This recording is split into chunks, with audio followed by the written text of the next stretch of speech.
The Curse of the Blood Moon. Brought to you by BraveHat.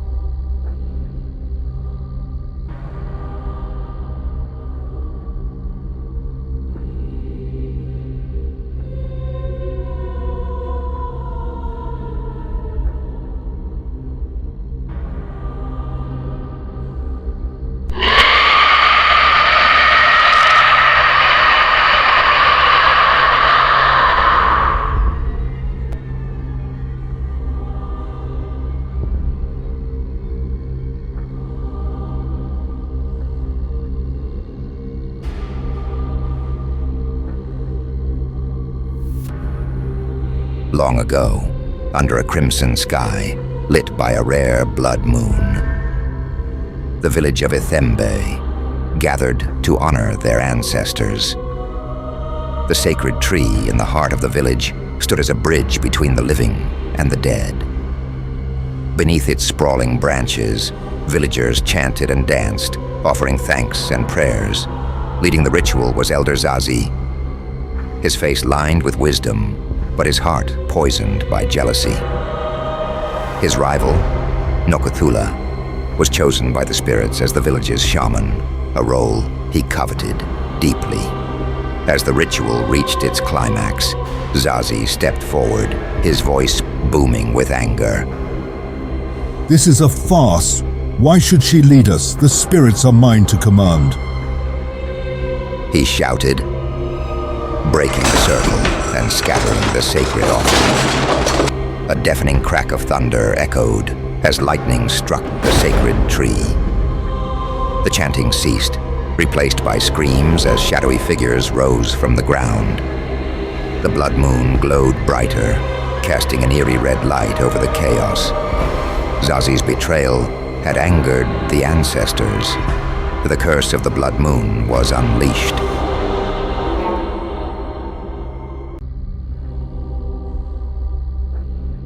Decades later, Eclipse had become a shadow of its former self. Crops withered, rivers ran red, and a strange sickness plagued the villagers. Every generation the blood moon returned, bringing death and despair.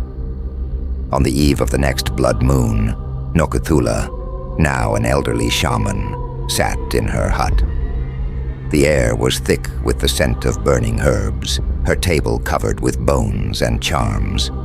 A young villager burst in, his face pale. They found him, Nokuthula. Another villager, twisted. She followed him to the edge of the village. A man lay writhing on the ground, his limbs contorted into unnatural shapes.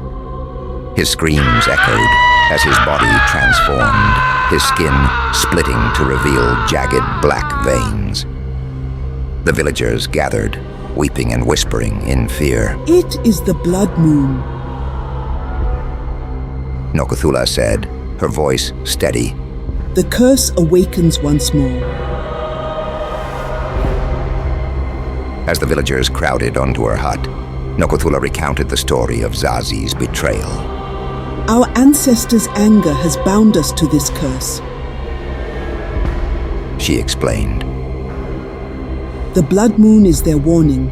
Unless we complete the ritual Zazi destroyed, we will all perish." He stammered. "But what must we do?" a villager asked, her voice trembling. Nokuthula held up a blade, its hilt carved with ancient symbols. "A life must be given to restore the balance. The descendant of Zazi must atone." The gasps filled the room. Zazi's only living descendant, a young man named Jabulani, stood frozen. I didn't cause this. "No, but only through your sacrifice can we save our people," Nokuthula replied, her eyes heavy with sorrow. As the blood moon rose that night, the village descended into chaos. Thunder roared, lightning split the sky, and torrential rain flooded the streets. Shadows writhed and stretched into grotesque forms, creeping toward the terrified villagers. One by one, people disappeared into the storm. Their screams were drowned out by the thunder. Some returned, their bodies twisted into monstrous shapes, their eyes glowing with crimson light. Nokuthula led the survivors toward the sacred tree, now charred and blackened. Jabulani walked at her side, his face pale but resolute. We have little time. She said, The spirits grow stronger with every passing moment. As the villagers gathered around the sacred tree, Nokuthula began the ritual. She chanted ancient words, her voice rising above the storm. The villagers joined hands, their fear giving way to determination. The ground trembled, and a massive figure emerged from the shadows. The wraith of the blood moon towered over them, its skeletal form crackling with crimson energy. Its hollow eyes burned like twin suns. You dare defy me, it roared, its voice shaking the earth. The villagers scattered as the wraith lunged. Nokuthula stood firm, her staff glowing with ancestral power. Protect the circle. The ritual must be completed. Jabulani stepped forward, holding the ceremonial blade. I will end this, He said, his voice steady, despite the terror in his eyes. As the wraith turned toward him, he plunged the blade into his chest. Blood spilled onto the ground, soaking the roots of the sacred tree. The wraith let out a deafening scream as its form began to dissolve. The storm ceased, and the blood moon faded, replaced by the soft light of dawn. The village was silent, the air heavy with loss. The survivors gathered around the sacred tree, now blooming with life. Nokuthula placed a hand on Jabulani's lifeless body, her heart heavy but proud. He gave everything for us. The curse is broken, and our ancestors are at peace.